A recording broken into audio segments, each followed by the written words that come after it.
네, 오늘은 하이델베르크 교리문답 주의 날 제46주일입니다. 찬송의 책 506쪽입니다.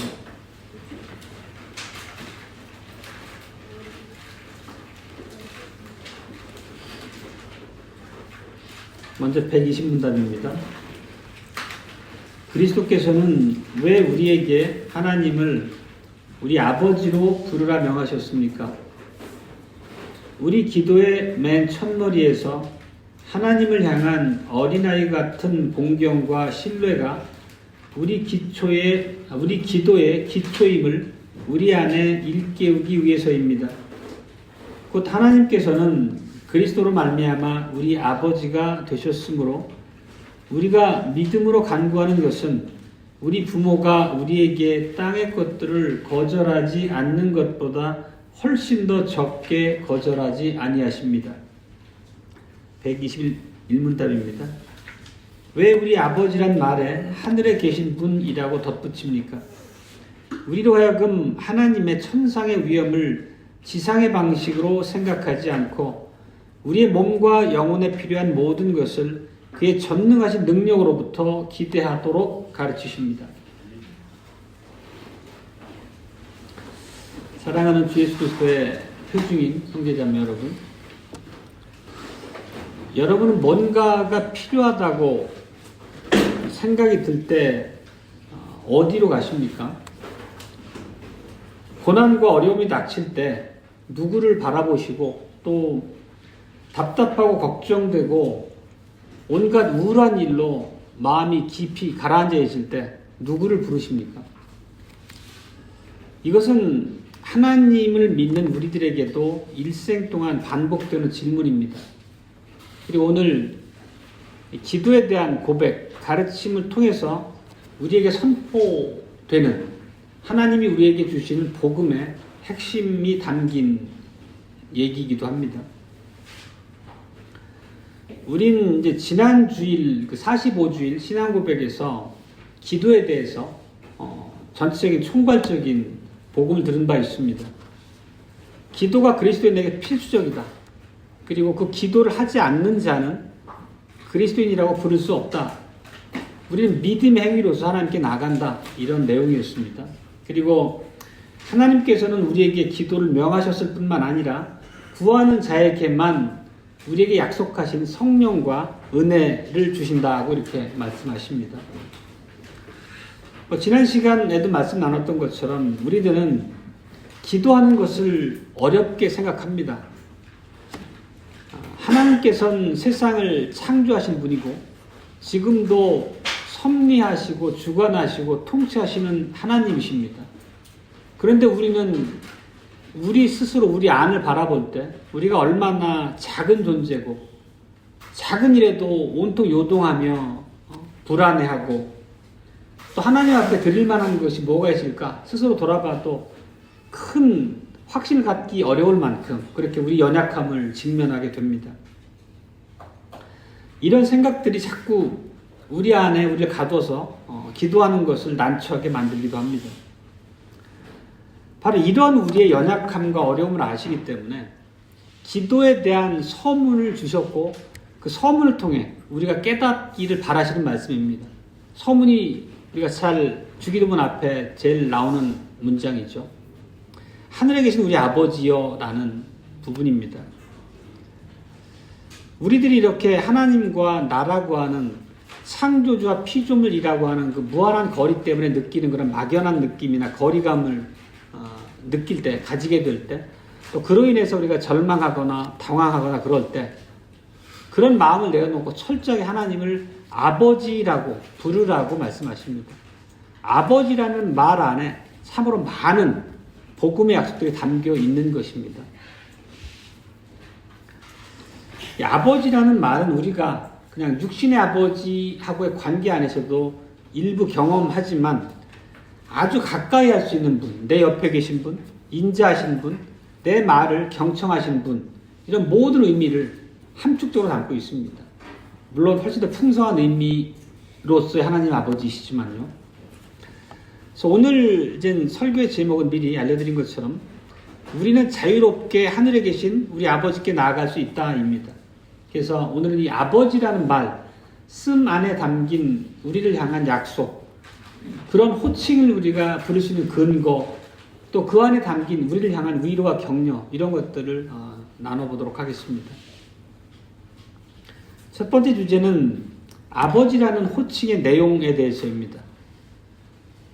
사람들은 사회를 구성하고 많은 사람들과 더불어 관계를 맺고 살아갑니다. 관계는 나보다 한참 높은 내 윗사람도 있고, 내 주변에 친구, 지인도 있고, 또 그들 각자를 부르는 다양한 호칭이 존재합니다. 각하, 폐하, 이런 어떤 왕을 부르는, 아니면 한 나라의 대통령을 부르는 그런 극존칭의 말도 있고, 그런 말들은 매우 사람 높이는 반면에 스스로 거리감을 갖게 만드는 그런 호칭이기도 합니다. 아무개를 님이라 부르는 것 역시도 그 사람에 대한 존경을 나타내기도 하고 어느 정도의 거리감 전제한 호칭일 때도 있습니다. 그렇지만 다른 모든 이런 호칭들 떠나서 아버지라는 호칭, 그러면 이 땅에서 살아갈 때도 오직 한 사람밖에 없습니다. 한 사람과만 아버지라고 부를 수 있는 관계 형성하게 됩니다. 그리고 그 말에 담긴 많은 이미지가 각자에게 떠오를 것입니다. 어렸을 적 기억을 떠올리면 잠자리에서 이불도 덮어주시고 나를 다독거리며 자장가도 불러주시고, 또 때로는 내가 필요한 질문을 할 때마다 내가 잠들기 전에 자상하게 내게 답해주시던 그런 아버지의 모습도 있습니다. 결국 이런 모든 것 안에 담긴 아버지의 의미는 우리를 향한 어떤 사랑, 돌봄, 나에 대한 지극한 관심을 가진 분이라는 이미지로 이해할 수 있습니다. 예수님께서 기도를 가르쳐 주실 때 죄인이 하나님을 어떻게 불러야 하는가라는 그 물음 앞에서 아버지라고 부르라고 분명히 말씀하십니다. 예수님께서 이렇게 말씀하셨다면, 예수님은 우리 생명의 원천이시고 우리의 구세주이시고 우리를 구속하신 분입니다. 그분이 이렇게 가르치고 명령하셨다면 우리는 다른 어떤 이유 없이 하나님을 아버지라고 불러야 됩니다. 우리 모두 아버지에 대한 각자의 경험에서 근거한 생각들이 있을 텐데, 때로는 매우 자상하고 친근한 아버지일 수도 있고, 실제 우리 교회 중년들의 아버지 모습을 보면 제가 시연이 어렸을 때 키웠을 때하고 많이 다른 모습을 실제 봅니다. 또 이제 지금 많이 연세가 드신 분들이 어린 아이를 키울 당시에 그 부자 간의 관계는 조금 서먹하거나 무뚝뚝한 면들이 있을 수 있을 것입니다. 각자가 가지고 있는 아버지를 향한 그런 이미지들이 있을 텐데, 예수님께서 우리에게 하나님을 아버지라고 부르라고 하셨다면 어떤 아버지, 어떤 부자 관계를 염두에 두고 말씀하셨을까요? 만약 예수 그리스도의 육신의 아비인 요셉과 경험적으로 알고 계셨던 그런 부자 관계를 염두에 두셨을까요? 분명히 우리는 직관적으로 그 대답이 아니다라는 쪽으로 향할 것입니다. 왜냐하면 예수님의 육신의 아비인 요셉이었지만, 또 인간 세상 안에 수많은 자상한 아버지가 있지만 그들 모두는 자신의 죄에 대한 용서를 필요로 하는 죄인일 뿐입니다. 결국 예수님께서는 아버지라고 부르라는 말씀을 하실 때 어떤 인간 세상에 있는 어떤 특정한 부자 관계에서 나타난 아버지를 모범으로 삼지는 않으셨다는 거죠. 그렇다면 예수님이 그 아버지라는 호칭의 근거로 삼은 것은 구약에서 수없이 하나님께서 자신을 드러내셨던, 그리고 아버지라고 스스로 자칭하셨던 그런 맥락 안에서 찾아봐야 될 것입니다.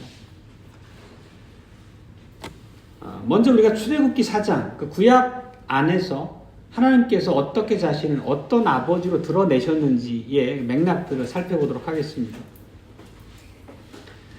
출애굽기 그러면 당연히 출애굽에 관련된 것이니까, 당신의 백성이 애굽에서 종살이로 고통당하고 신음하고 있을 때 모세를 보내서 바로에게 이렇게 말씀하라고 명령하셨습니다.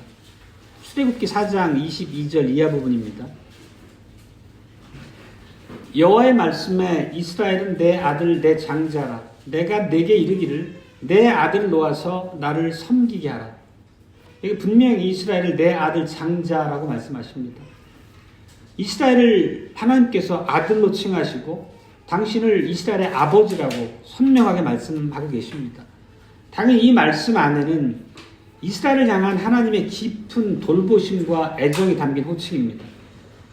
또 바로에게 했던 이런 표현을 보면 그 하나님의 사랑이 얼마나 각별하고 철두철미했는지가 드러나는 구절이 있습니다. 바로를 향한 말씀입니다.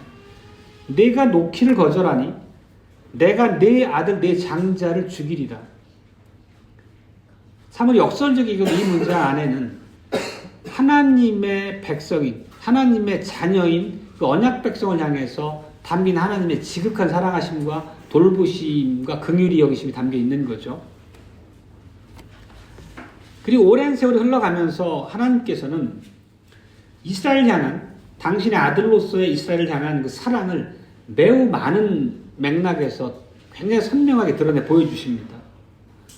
이스라엘 백성이 이제 가나안 땅이 이제 목전에 보이는 그 모압 평지에 이르렀을 때 기록했던 이제 성경 신명기지 않습니까? 신명기에서도 하나님의 그 부성적 사랑에 대한 노래가 선명하게 담겨 있습니다. 32장을 몇 구절 살펴보겠습니다. 4절입니다. 하나님은 반석이시며 그의 행사는 완전하시도다. 하나님의 백성은 그런데 어떤 모습이었습니까? 하나님은 이렇게 완전하시고 그들을 위한 아버지로서 반석으로서 계셨음에 불구하고 그들의 모습을 이렇게 묘사합니다. 그들이 여호와를 향하여 악을 행하니 하나님의 자녀가 아니요 흠이 있는 사곡한 종류로다. 이 구절 안에서 확 다가오는 것은 광야 40년 동안 그들이 하나님의 돌보심과 사랑 안에 있음에도 불구하고 얼마나 지속적이고 반복적으로 불순종하고 하나님을 거역했는지 그 이미지를 확 떠올리게 합니다. 모세는 이런 것에 대해서 이렇게 책망의 말투로 훈계합니다. 우매무지한 백성아 여호와께 이같이 보답하느냐? 그는 너를 얻으신 너의 아버지가 아니시냐? 너를 지으시고 세우셨도다. 그러면서 모세는 계속 이어서 이 아버지에 대해서 이렇게 설명해 나갑니다. 여호와께서 그를 황무지에서 짐승의 부르짖는 광야에서 만나시고 호위하시며 보호하시며 자기 눈동자같이 지키셨도다. 이 눈동자같이 지키셨다는 표현은 참 우리가 기도할 때도 자주 쓰고 굉장히 익숙한 표현입니다. 그 안에 담긴 의미는 이 광야 40년 동안 그들의 패역했음에도 불구하고 하나님의 완벽한 돌보심, 사랑, 그들을 긍휼히 여겨주심, 이 모든 이미지가 함축적으로 잘 담겨 있습니다.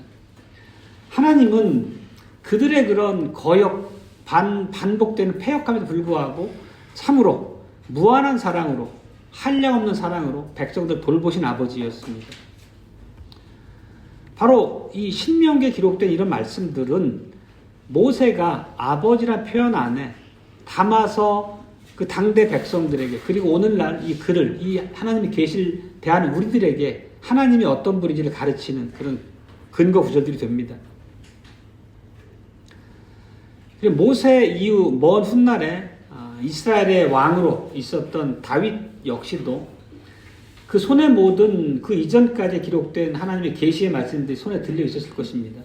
그렇다면 하나님께서 어떻게 이스라엘의 아버지가 되시고 또 하나님이 어떻게 아버지로서 아들을 돌보셨는지를 매우 선명하게 기억하고 신앙으로 고백했을 것입니다. 그래서 다윗도 그 아버지에 대한 그 부성적 사랑, 아버지의 부성적 사랑을 매우 영광스러운 그런 표현으로 시적으로 표현해서 찬양했습니다. 시편에 그런 구절이 많이 나오는데 103편 11절부터 14절까지를 한번 읽어보겠습니다. 오늘 우리가 찬송으로 드렸던 곡이기도 합니다. 이는 하늘이 땅에서 높음같이 그를 경외하는 자에게 그 인자하심이 크심이로다. 동이 서에서 먼 것 같이 우리 죄과를 우리에게서 멀리 옮기셨으며 아비가 자식을 불쌍히 여김같이 여호와께서 자기를 경외하는 자를 불쌍히 여기시나니 이는 저가 우리의 체질을 아시며 우리가 진토임을 기억하심이로다. 앞에서 우리가 신명기 32장에서 이스라엘 백성이 사곡한 종자고 광야에서 하나님을 끝없이 대적했음에도 불구하고 눈동자처럼 그들을 보호했다라고 아버지 이미지를 표현했습니다. 지금 다윗의 시편 안에서도 고통당하고 불순종한 아들이지만 그들이 진토임에 불과한 죄인임을 아시고 긍휼히 여기셨기 때문에 얼마나 자상한 아버지셨는지를 똑같은 이미지로 그리고 있습니다.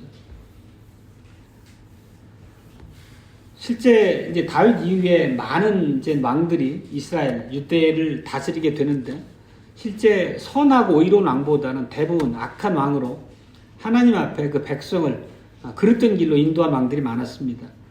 결국 그런 왕들의 반복되는 패역함으로 인해서 이스라엘은 이제 하나님 앞에 언약적 심판을 초래하고 주님이 보내신 언약적 보응의 결과로 북이스라엘이 아수르라고 하는 강대국에 의해서 망하게 됩니다. 그리고 그 이스라엘의 그 마지막 시대에 활동했던 선지자 중에 호세아라는 선지자가 있습니다.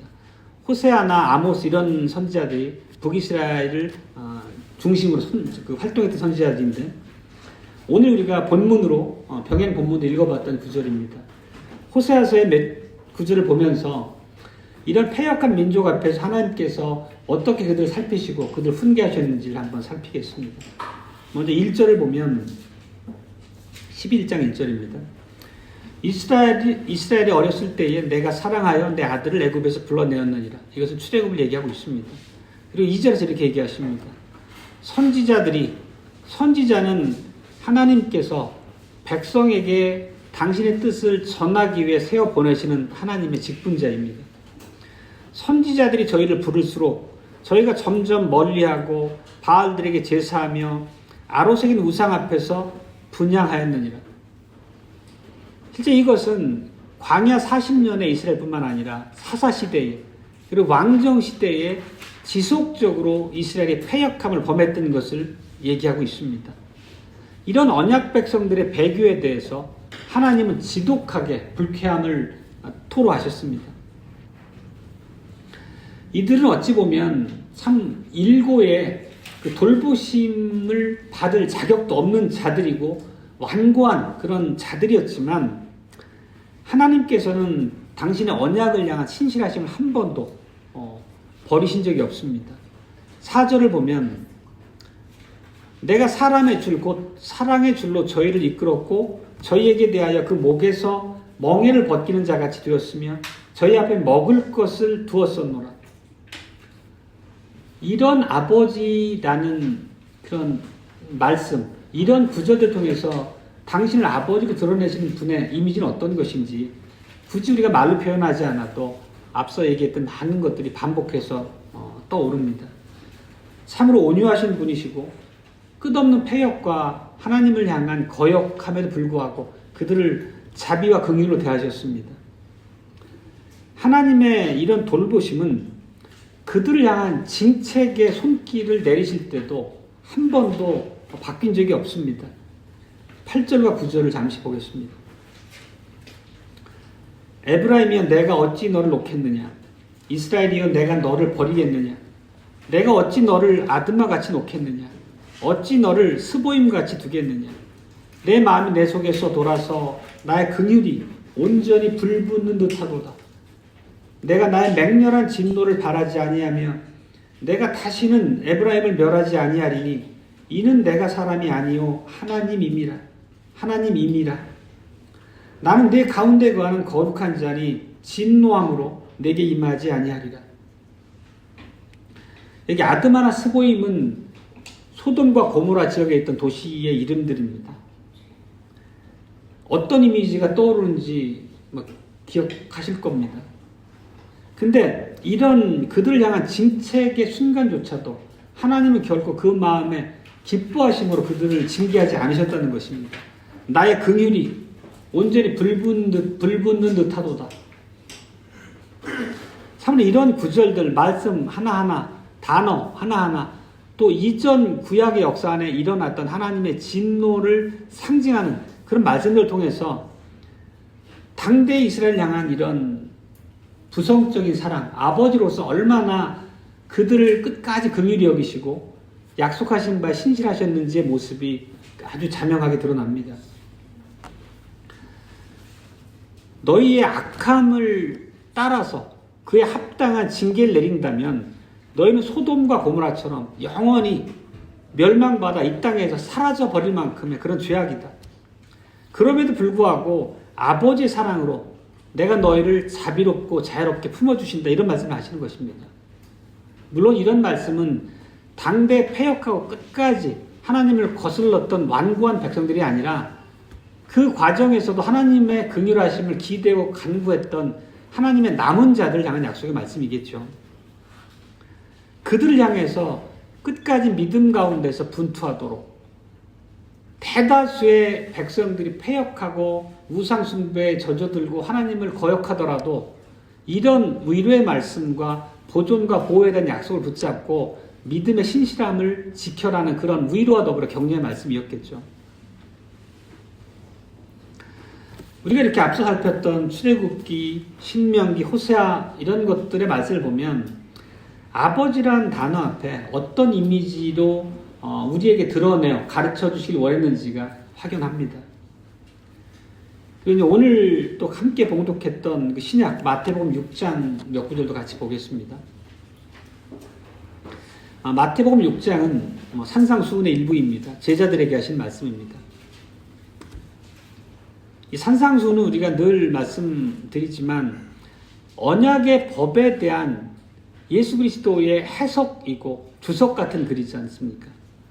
언약 백성들의 삶의 실질, 구약에 주셨던 그 10계명이 실천적으로 어떤 의미로 너에게 이해되어지고 새겨져야 하는지를 매우 선명하게 가르치는 것입니다.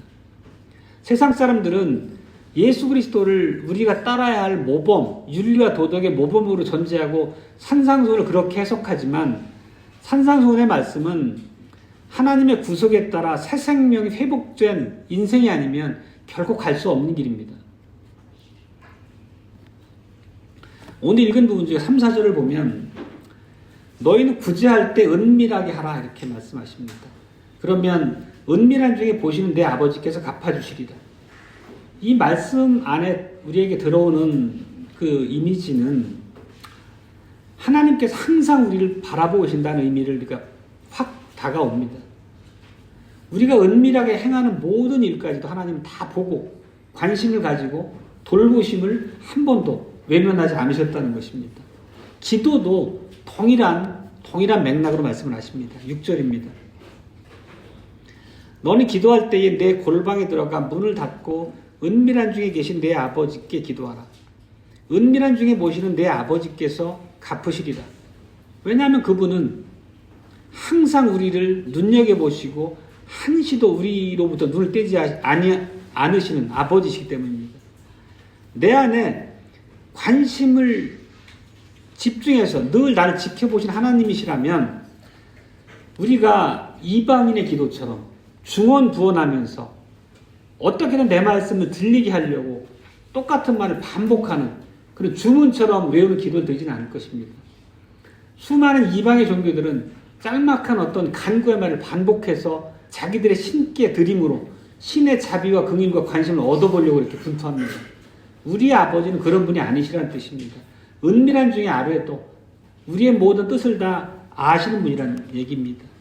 우리가 먼저 아뢰기 전에도 우리의 필요를 아시는 분이라는 우리 아버지이십니다. 이런 모든 이제 가르침 안에서 기도에 대한 가르침, 우리 삶의 방향에 대한 가르침, 모든 면에서 자상하게 우리의 일거수일투족을 바라보시는 분이고 우리를 향한 긍휼을 늘 풀지 않으시는 분이고 진심 어린 사랑으로 우리를 돌보시는 분이라는 것을 알 수 있습니다. 그렇다면 죄인들이 어떻게 이런 하나님께 아뢰어야 되겠습니까? 예수님의 말씀은 그와 관련해서 매우 분명합니다. 제자들은 하나님께서 자신들과 하나님의 관계 안에 언약적 관계를 두셨다는 것을 분명하게 기억하고 명심해야 했습니다. 언약 안에서 느껴지는 관계는 어떤 것입니까? 늘 얘기하지만 하나님은 당신 아버지로 말씀하시는 거고 언약 백성인 우리를 향해서는 너는 내 아들이라 말씀하시는 것입니다. 언약 관계의 가장 중요한 부분이죠. 그 사실을 제자들에게 일깨우고 그 마음속에 새겨주셨던 거죠. 그리고 예수님께서 제자들에게 아버지가 어느 분인지 그 아버지라는 단어를 통해서 제자들이 이해하길 바랬던 바는 지금 우리가 앞서 살펴봤던 것처럼 신명기나 출애굽기나 호세아서 말씀에서 드러났던 그런 이미지, 그런 우리를 사랑하시는데 일관된 하나님을 기억하게끔 했을 것입니다. 이 제자들이 구약으로부터 자기들이 이해하고 있는 이런 하나님에 대한 이미지를 분명히 기억하고 마음에 새기고 있었다면 하나님을 아버지라고 부르라는 예수님의 기도하는 방식에 대한 교훈이 얼마나 그 힘이 됐겠습니까?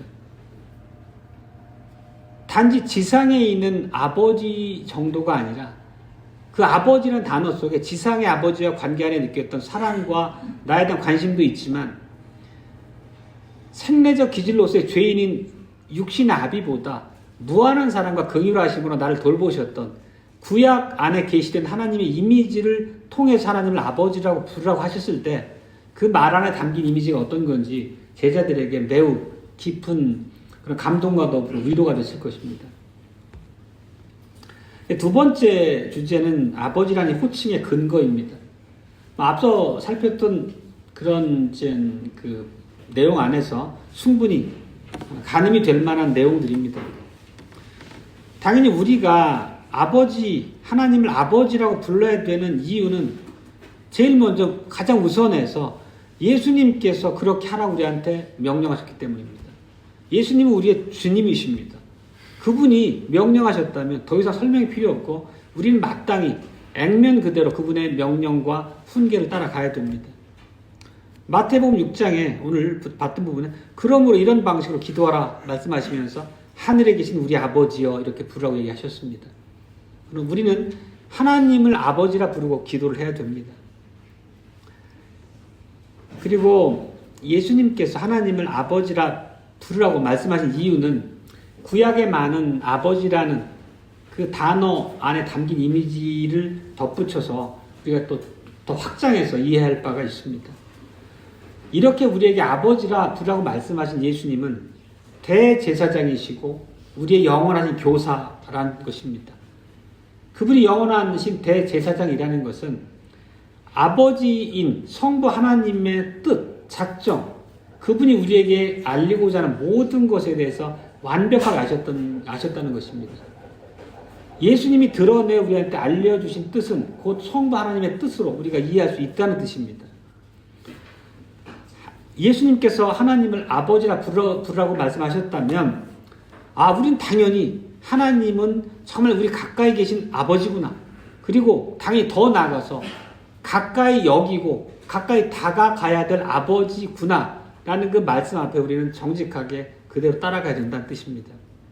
그리고 우리가 만약에 그런 아버지이시지만 예수 그리스도의 속량하시는 보혈로서 우리의 저주가 풀리지 않았다면 하나님과의 불화가 해소가 되지 않았다면 감히 나서지 못했을 것입니다.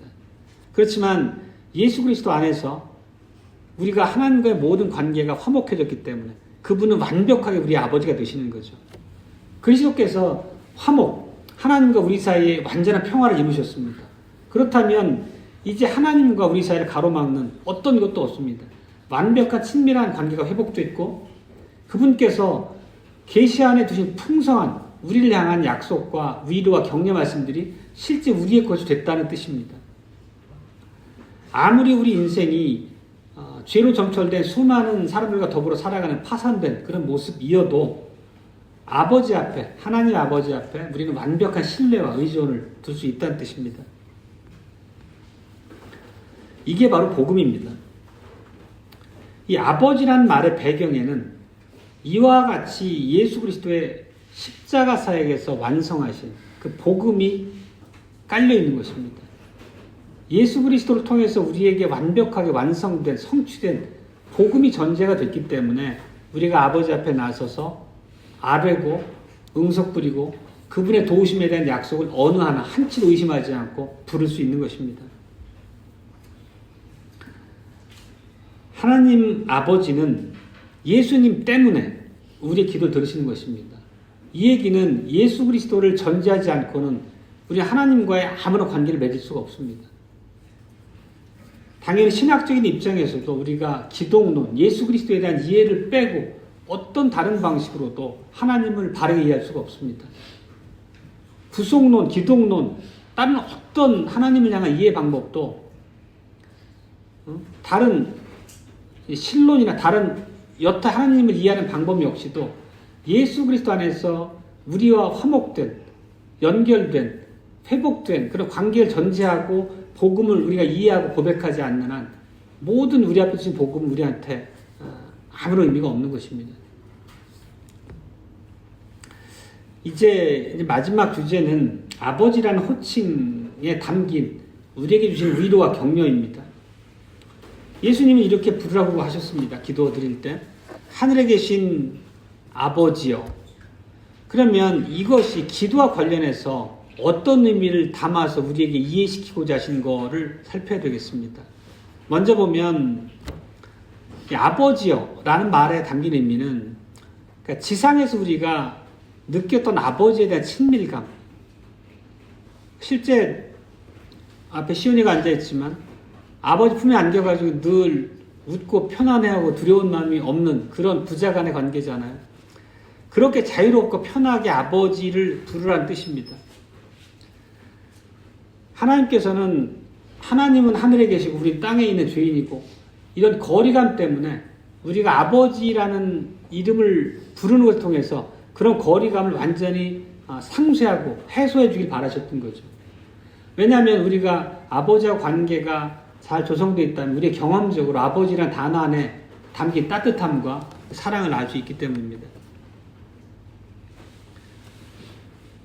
예수 그리스도께서는 하나님과 우리 사이에 있는 모든 그런 거리감, 우리가 하나님께 나가는 데 있어서 우리 마음에 있는 어떤 짐, 불편함 이런 모든 걸 완벽하게 해소하신 것입니다. 예수 그리스도께서는 죄로 인해 뒤틀렸던 이 창조에 대한 질서나 하나님과 우리의 관계나 우리가 죄로 점철돼서 뒤틀려진 왜곡된 생명력 자체가 다 원상의 모습으로 회복시켜 주신 것입니다. 타락이 전에 아담과 하와의 모습으로 우리가 하나님을 대할 수 있도록 그렇게 회복시켜 주신 것입니다.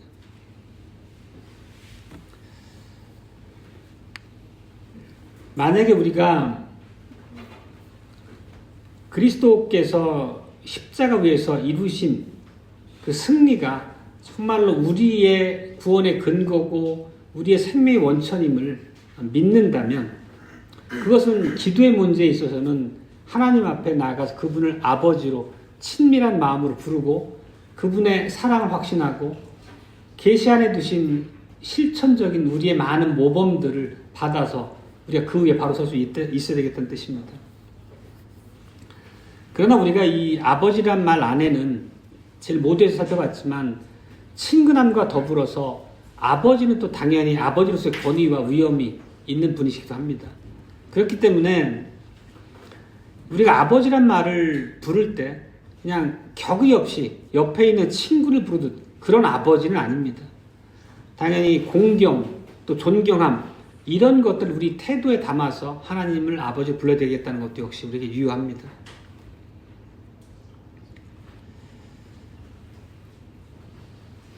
그리고 아버지란 말에 이제 함축된 우리 기도와 관련해서 두 번째 의미는 우리가 필요한 모든 것을 아버지께 구할 수 있다는 것입니다. 아버지는 결코 우리에게 무관심하지도 않으시고 우리 육신의 아비와 달리 하나님의 은혜 보고 안에는 우리가 필요한 모든 은사가 다 들어 있습니다. 우리가 필요한 것을 하나님이 능력이 부족해서 팔이 짧아서 주지 못하는 법은 없으시다는 뜻입니다. 따라서 우리는 아버지라고 부를 때에 내가 필요한 모든 것을 하나님의 영광을 위해서 우리 교회와 우리 신앙과 하나님의 백성으로 살아가는 우리 삶의 유익과 필요를 위해 구하는 모든 것은 주시리라는 확신을 갖고 구할 수 있다는 뜻입니다. 그리고 그 하나님께서는 자녀가 필요한 모든 것을 주고자 하시는 적극적인 마음을 갖고 계신 분이라고 얘기를 합니다. 우리가 앞에서 살폈던 그 구약의 기록들을 보더라도 그 자녀들이 패역함으로 하나님을 거슬러서 도망하고 하나님을 대적할 때조차도 긍휼과 사랑으로 그들을 보살피고 바로 세우고 원래 믿음의 자리로 돌이키기 위해 노력하시던 하나님의 모습을 우리가 계속 반복해서 봤습니다. 바로 아버지란 이름에 담긴 그런 의미가 그 안에서 찾을 수 있습니다. 하나님께서는 당신의 기뻐하시는 뜻으로 우리가 필요한 모든 것을 공급하시기를 바라십니다. 우리가 구할 때 하나님께서는 우리의 기도를 기쁘게 받으신다는 것입니다. 오히려 반대로 하나님의 사랑을 의심하고 하나님의 사랑이 나한테 필요 없는 것처럼 하나님께 나아가 아뢰고 구하기를 소홀히 하는 것이 하나님을 욕되게 하는 거고 그분을 화나게 하는 것이라는 뜻입니다. 우리의 모든 필요를 채울 수 있으신 분임과 동시에 우리가 그렇게 하나님 앞에 나서는 것을 우리에게 명령하시고 그런 우리를 기뻐 받으시는 분이라는 뜻입니다. 마태복음 7장에서 예수님께서 기도와 관련해서 이렇게 가르치셨습니다. 구하라 그리하면 너에게 주실 것이요 찾으라 그러면 찾을 것이요 문을 두드리라 그러면 너에게 열릴 것이다. 구하는 이마다 얻을 것이요 찾는 이가 찾을 것이요 두드리는 이에게 열릴 것이니라. 생선을 달라 하면 뱀을 줄 사람이 있겠느냐. 너희가 악한 자라도 좋은 것으로 자식에게 줄 줄 알거든 하물며 하늘에 계신 너희 아버지께서 구하는 자에게 좋은 것으로 주시지 않겠느냐. 이 복음서의 구절을 모르는 분은 아무도 안 계실 것입니다. 그렇다고 결코 이런 하나님의 기도를 향한 우리에게 주신 이 교훈의 말씀을 식상하게 여겨서는 결코 안 됩니다. 하나님께서 정말 내 귀에 대고 들려주신 격려와 위로의 말씀, 기도하고 너의 필요를 나한테 구하라는 하나님의 말씀으로 매우 우리가 실천적으로 실제적으로 받아야 된다는 뜻입니다. 하나님께서는 우리가 필요한 것을 구할 때 더 풍성한 방법으로 주실 것입니다. 우리가 지난 시간에 바울의 기도에 대해서 나눈 바가 있었습니다. 육신의 가시를 제거해 주길 구하셨을 때 하나님이 다른 방식으로 응답을 하셨고 그 응답 안에 담긴 하나님의 훈계의 내용을 바울이 깨닫고 그것을 높이고 하나님을 찬양했던 바를 들은 바 있습니다. 그러니까 우리의 육신의 연약함, 우리의 지성의 어두움 때문에 하나님의 응답을 이해 못할 수는 있어도 하나님께서는 우리에게 가장 정당한 방법으로 우리의 필요한 모든 것을 가장 완벽하게 채워주신다는 믿음을 가지고 구해야 되겠습니다. 로마서 8장 32절도 하나님께서 우리 기도에 대해서 우리가 필요를 구할 때 어떻게 대하실지에 대해서 우리에게 아주 명확하게 주신 교훈의 말씀입니다. 그런즉 이 일에 대하여 우리가 무슨 말을 하리요? 만일 하나님이 우리를 위하시면 누가 우리를 대적하리요? 자기 아들을 아끼지 아니하시고 우리 모든 사람을 위하여 내어주시니가 어찌 그 아들과 함께 모든 것을 우리에게 은사로 주지 아니하시겠느냐? 여기에 참으로 놀라운 영광스러운 복음이 담겨 있는 것입니다. 복음은 하나님과 우리의 관계를 아버지와 아들의 관계로 약속하십니다. 그리고 그 아버지는 사랑과 관심과 긍휼히 여겨주심에 무한하시고 또 무한한 은사의 보고를 가지고 우리의 필요를 바라보시는 분이란 뜻입니다. 필요한 모든 것을 하나님 앞에 아뢰십시오. 기도에 대해서는 참으로 우리가 아는 듯하지만 바르게 주님 앞에 명령 받은 바대로 기도하는 생활에 있어서는 부족함이 드러납니다. 우리가 이런 부분들은 참 깊이 새기고 우리의 기도 생활에 적용할 수 있어야 되겠습니다. 정리하고 맺겠습니다. 예수님께서는 하나님 우리의 아버지시라고 말씀하십니다. 제자들에게 하나님을 아버지라고 가르치실 때 구약을 통해서 우리에게 계시되었던 그 완벽한 사랑의 하나님, 사랑의 아버지의 모습을 마음에 담고 그 아버지를 부르라고 얘기합니다. 그리고 당신의 사역을 통해서 우리와 하나님의 관계를 완벽하게 회복시키셨고 화목한 관계를 두셨기 때문에 하나님께서 우리의 모든 간구에 대해서 경청하신다는 확신을 우리가 갖길 바랍니다. 따라서 우리가 자유롭게 아버지께 아뢰고 반복해서 우리의 필요를 그분께 아뢰면서 그분 안에 은혜의 말씀들로 우리의 갈 바를 깨우침을 얻고 우리 몸과 영혼에 필요한 모든 것을 그분 안에서만 기대해야 되겠습니다. 이렇게 완벽하게 하나님께서는 우리 아버지로서 우리가 작은 거리감도 두지 않고 가까이 하시는 분이십니다. 우리가 아버지께 기도하는 것은 하나님의 약속을 우리가 존중하는 것이고 그분을 신뢰하는 것이고 그분께 우리가 철저하게 의존되어 있음을 고백함으로 그분의 영광을 높이는 길입니다. 아멘.